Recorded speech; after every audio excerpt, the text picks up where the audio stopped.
Wa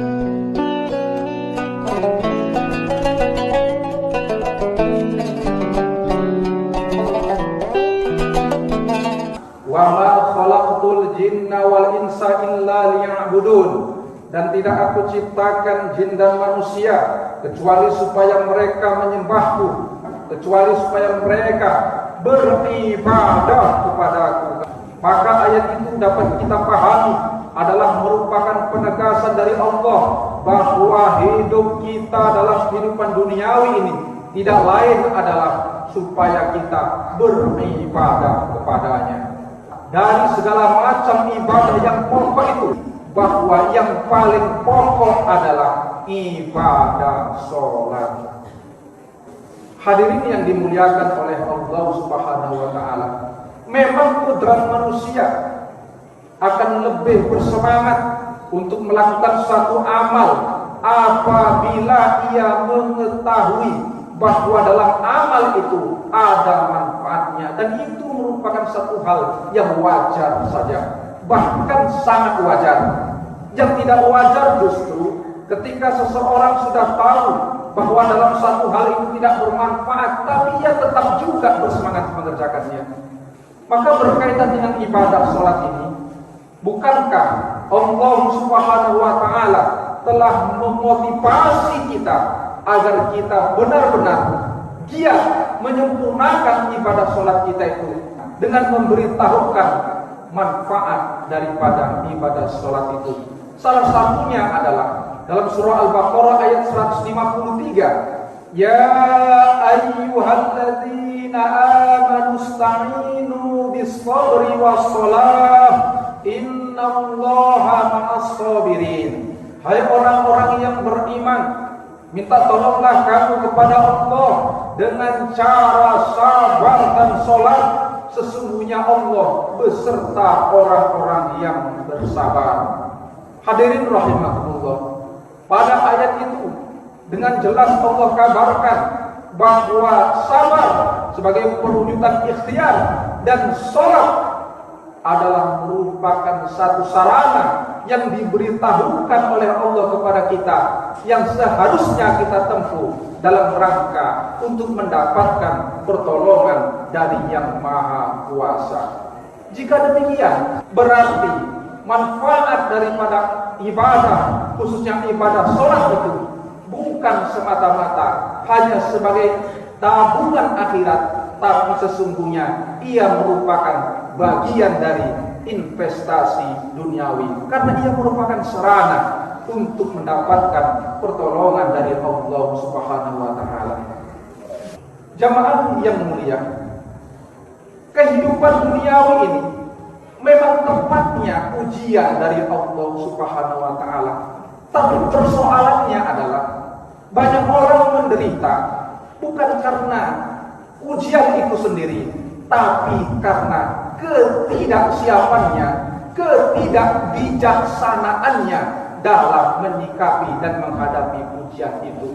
Dan Allah telah berikan sarananya bahwa kepada kekasihnya tercinta tidak mungkin Allah hendak menambah beban dengan kewajiban sholat 5 waktu 1 hari 1 malam. Tapi sesungguhnya itu merupakan perwujudan cinta yang sangat luar biasa dari Allah Azza wa Jalla kepada sang kekasihnya tercinta. Maka ironis kalau sholat yang merupakan karunia terindah, bingkisan kado yang sangat luar biasa dari Allah, disikapi oleh sebagian manusia sebagai beban dalam kehidupannya. Harusnya disikapi dengan penuh rasa ikhlas dan cinta kepada Allah Subhanahu wa Ta'ala, membalas kecintaan Allah kepada para hamba-Nya. Hadirin yang dimuliakan oleh Allah Subhanahu wa Ta'ala, pernahkah kita cermati lebih jauh bahwa begitu banyak orang merasa berat untuk melaksanakan ibadah sholat?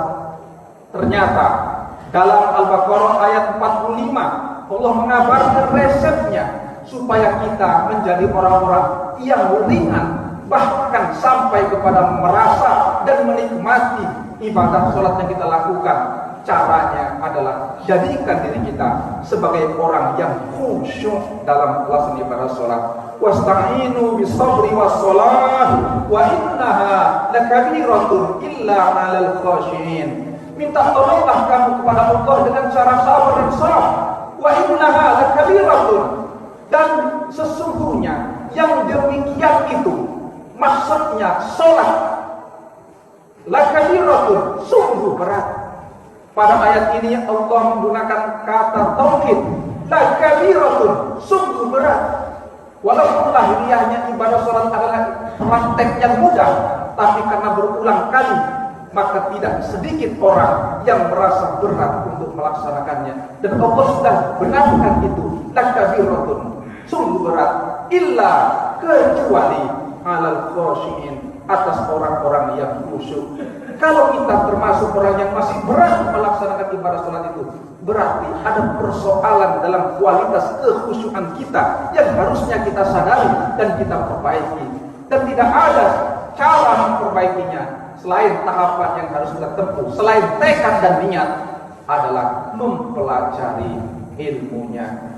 Tidak heran kalau ternyata sholat yang dilakukan belum juga merubah karakter seseorang menjadi baik, padahal buah dari ibadah sholat adalah inna sholata tanha 'anil fahsya'i wal munkar, Al-Ankabut 45. Harusnya tanda buah yang nyata daripada pelaksanaan ibadah sholat yang benar adalah kemuliaan akhlak, keluhuran budi pekerti. Kalau akhlak juga tidak terobati, kalau budi pekerti juga tidak juga menjadi luhur, berarti banyak persoalan ibadah sholat yang harusnya disadari dan ia berusaha untuk memperbaikinya. Dan jalannya mempelajari ilmunya, khususnya berkaitan dengan bagaimana supaya ibadah sholat kita termasuk sholat yang khusyuk. Agar apa? Agar kita merasa ringan, bahkan bisa merasakan menikmati daripada ibadah sholat sebagaimana yang dicontohkan oleh Nabi Sallallahu Alaihi Wasallam. Bukankah Nabi menyatakan dijadikan dalam sholatnya itu adalah suatu penyejuk pandangan matanya? Artinya Nabi merasakan nikmat yang luar biasa, bahkan dicontohkan oleh para sahabatnya yang merasakan nikmat luar biasa dalam pelaksanaan ibadah sholat. Bagaimana dengan kita? Tentunya ini harus menjadi bahan renungan dan semangat kita guna memperbaiki diri dalam beribadah kepada Allah Subhanahu wa Ta'ala.